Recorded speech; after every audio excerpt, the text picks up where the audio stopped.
Marie! Marie! What? Babe, can you go get me some more Cubanisto? I don't have any more Cubanisto, please. Pardon? Mais ça va pas ou quoi? Mais va le chercher ton cubanisto! Et lui, non? Il est fou, je crois pas. Mieux.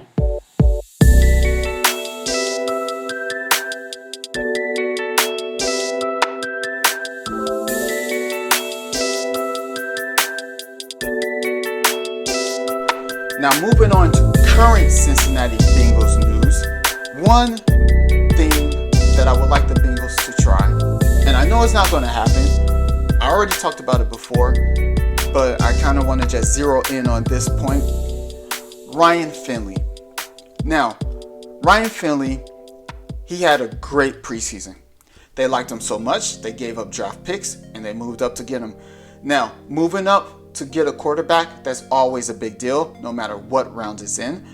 The Bengals did that. They got their guy, so to speak. Ryan Finley was the only quarterback that the Bengals brought in for a pre-draft visit. That means they liked him. That means they liked him a lot. They saw something in him. During the preseason, he did not disappoint. Now, I'm going to read to you something from Charlie Casserly of NFL.com. Now, I'm not a big Charlie Casserly fan. I don't agree with a lot of the things that he says, but I think it's kind of cool. It kind of backs up my point, so I'm going to read it to you. Strengths. Finley's good command of the Bengals offense resulted in a consistent preseason performance. The fourth-round pick displayed above-average accuracy, 73.4% completion rate, good touch on the ball and pocket poise. Now here, I'm going to stop here. Pocket poise. When Ryan Finley was playing during the preseason, he basically had this offensive line. Ryan Finley looked pretty good. He looked great. And I almost tweeted, when Ryan Finley is in the pocket, he moves around in the pocket. The way he moves around in the pocket kind of reminds me a little bit of Tom Brady. His poise, his ability to move up, left, right in the pocket and get off throws. Something that we Bengals fans, something that I talked about. Andy Dalton, sometimes he's taking snaps. Okay, the offensive line is bad, but Andy Dalton can also help himself out at some points by moving up into the pocket. There's sometimes Andy Dalton, he's in the pocket, he has a pocket, and sometimes he just drops back, and then he takes the sack from behind instead of just moving up into the pocket, or he'll throw the ball away instead of just sliding up and making the throw. That is something that Ryan Finley did consistently during the preseason. And so when Charlie Casserly talks about poise, that made me think of something that I almost tweeted out. Now, I didn't want to be the crazy Bengals fan getting too excited about the backup quarterback, but I immediately thought of Tom Brady. So, to continue, the fourth round pick displayed above average accuracy, 73.4% completion rate, good touch on the ball, and pocket poise. And he read defenses well, often finding the second receiver. Weaknesses. Although his completion rate was high, his throws averaged just 6.5 yards per attempt. He didn't take many shots downfield, so his arm strength is still in question. Now, before I continue, his arm strength has always been in question, even coming out. That was the biggest question. He was considered very accurate, but not a big arm. Now, during the preseason, if you watched the Bengals preseason games, you saw that despite that criticism of Ryan Finley, he was able to zip the ball into tight windows consistently throughout the preseason. Now, he might have not thrown the ball deep very often during the preseason, but I would like to see him be able to get the opportunity to throw the ball deep. However, I do believe he will maneuver better around in the pocket right now than what Andy Dalton is doing.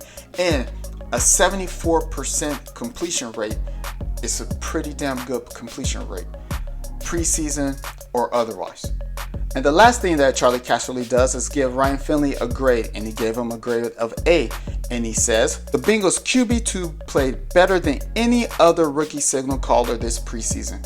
The Bengals QB2 played better than any other rookie signal caller this preseason. Now, that last sentence is pretty important because Who were those rookie QB signal callers during the preseason? They were Gardner Minshew, Daniel Jones, Dwayne Haskins, Kyler Murray, etc., etc. But those are the big ones, right?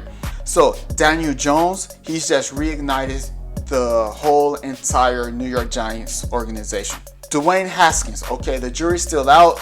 That's kind of a bit of a mess. The jury's still out on him. Kyler Murray, he's had his ups, he's had his downs. But you know what? He beat the Bengals. He beat the Bengals with his arm, and he beat the Bengals with his legs. Gardner Minshew, Minshew Magic. Those damn Jaguars. My parlay last week, I lost it because of the Jaguars. Gardner Minshew, people are wondering if he should be the permanent quarterback, and should they already move on from Foles, who they just signed this offseason. As I saw, as Mike Greenberg saw during the preseason, and I talked about that in a previous episode, as Charlie Casserly saw during the preseason, Ryan Finley played better than Andy Dalton. Ryan Finley played better than pretty much every NFL rookie QB, first round picks included, and he deserves a chance to push at least Andy Dalton for that starting position. What would this do for the Bengals organization? One, it would excite fans because, like it or not, for better or worse, I'm going to say 90% of the fans in Cincinnati, they just want to be done with Andy Dalton. Maybe it's just time. Maybe it's just time to see what we have in this young quarterback. If you're tanking, let's say you're tanking for Tua, like so many teams seem to be doing, you would, if the argument is Ryan Finley wouldn't be better than Andy Dalton, or he wouldn't get better results, then it wouldn't matter. You would still get the first round pick, and you would still have the chance to draft Tua. Also, you would keep this evaluation of young players going. You're trying to evaluate the young players. You're 0-5. Now you want to evaluate, let's see what we have with these young players on the roster. Let's give them more time to play. Why not Ryan Finley? Let's evaluate, see what we have in him before we get to a top 5 pick, before we feel the need, we have to invest in a quarterback. Maybe we can draft Andrew Thomas out of Georgia, the offensive lineman, who seems to be like he's going to be a sure top 5 pick in the draft. Maybe we can draft him and we can move forward with Ryan Finley, which is what I would hope. Put him at a tackle position. Keep Jonah Williams at a tackle position. And now we have our bookend tackles for the next, I don't know how many years. And then we can re-sign Hopkins, work out whatever the guard situation is. And all of a sudden, we're moving. We're going. And maybe the trade value for Dalton goes up as well. Let's say we put in Ryan Finley right now. Teams are going to call. Teams are going to say, hey, if Andy Dalton isn't playing, what can we get for him? You still have 3 quarterbacks on the active roster. You still have Dalton, Finley, and Jake Dolagala. I think that's how you pronounce his name, Jake Dolagala.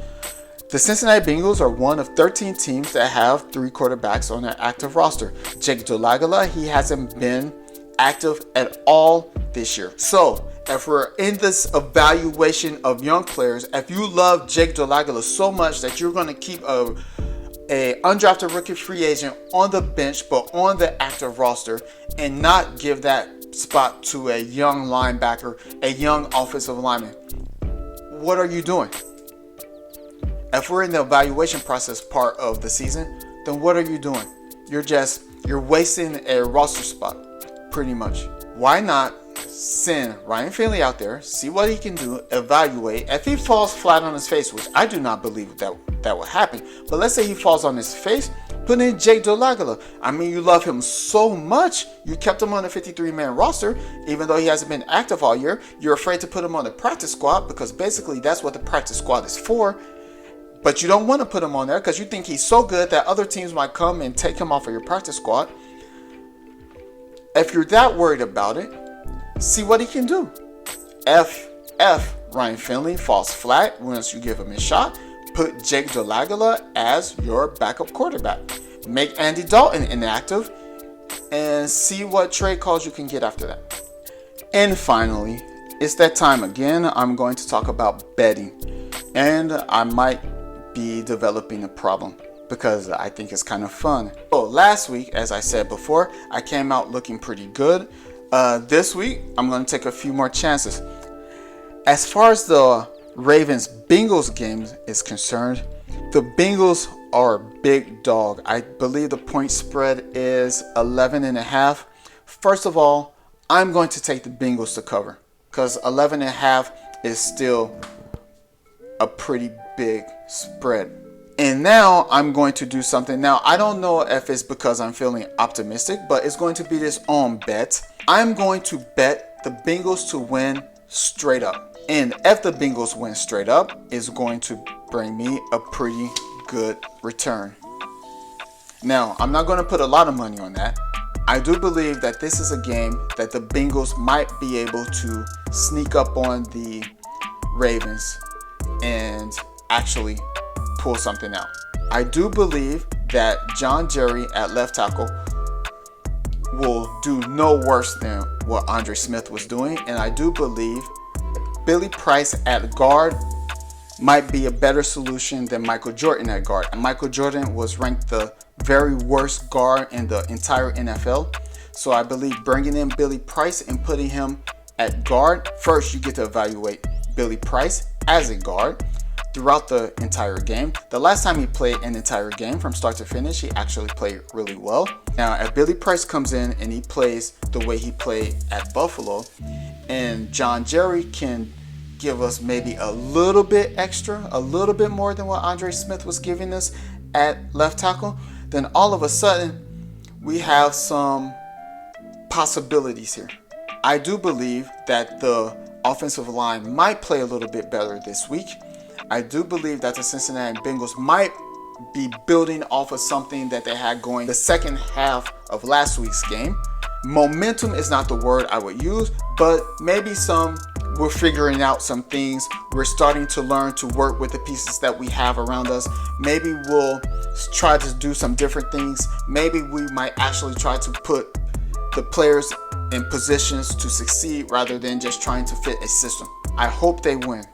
I really do. I hope they win.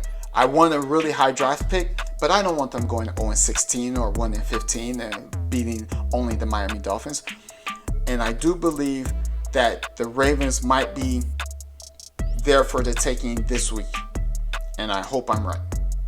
In another game I'm not going to put in my parlay, and I'm just going to make a separate bet just for this game. And I think I'm going to put a little bit more money on it. I am going to pick the Miami Dolphins to beat the Washington Racial Slurs. The Miami Dolphins are home dogs to the Washington Racial Slurs. I think with what's going on in Washington might be even a bigger mess than Miami. They might be even a bigger mess than Cincinnati.